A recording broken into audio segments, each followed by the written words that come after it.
Hi friends, അമ്പഴങ്ങ കണ്ടിട്ടില്ലാത്തവരുണ്ടെങ്കിൽ ഓടി വായോ. ഇതാണ് അമ്പഴങ്ങ. ഇതൊരു അടയ്ക്കായിട്ട് അല്ലെങ്കിൽ ഒരു പാക്കിൻ്റെ വലിപ്പത്തിലാണ് ഉള്ളത്. ഇത് അതിൻ്റെ പൂവാണ് കേട്ടോ. ഇപ്പോൾ ഒത്തിരി പൂവ് പിടിച്ച് വരുന്നുണ്ട്. നമ്മുടെ മാമ്പൂ പോലെയൊക്കെയാണ് ഇരിക്കുന്നത്. ഒത്തിരി പൂവുണ്ട്, അതുപോലെ കുറച്ച് കായേ ഉള്ളൂ. ഇപ്പോൾ ഈ പൂവൊക്കെ കായ ആവുമായിരിക്കും.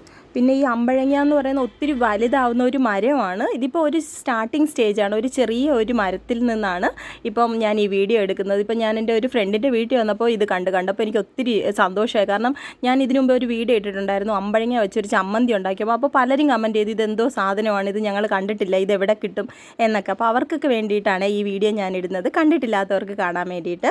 ഞാൻ ഈ ഇടയ്ക്കാണ് ഈ അമ്പഴങ്ങ കാണുന്നത് തന്നെ. പലപ്പോഴും കേട്ടിട്ടുണ്ട് ആനവായിൽ അമ്പഴങ്ങ എന്നൊക്കെ, പക്ഷേ കണ്ടിട്ടില്ല. ഇപ്പോഴാണ് കാണാനിടയായിട്ടുള്ളത്. ഇതിൻ്റെ ഈ കായ ഉണ്ടല്ലോ, ഇത് പഴുത്ത് കഴിഞ്ഞാൽ കഴിക്കാൻ നല്ലതാണ്. അല്ലെങ്കിൽ പച്ചയാണെങ്കിൽ നമുക്ക് ഉപ്പിലിടാൻ, അച്ചാറിടാൻ, അല്ലെങ്കിൽ ഈ പറഞ്ഞ പോലെ ചമ്മന്തി അരയ്ക്കാൻ ഒക്കെ നല്ലതാണ്. അപ്പോൾ ഇനി എവിടെയെങ്കിലും വെച്ച് ഈ അമ്പഴങ്ങ കണ്ടാൽ മനസ്സിലാവുമല്ലോ അല്ലേ.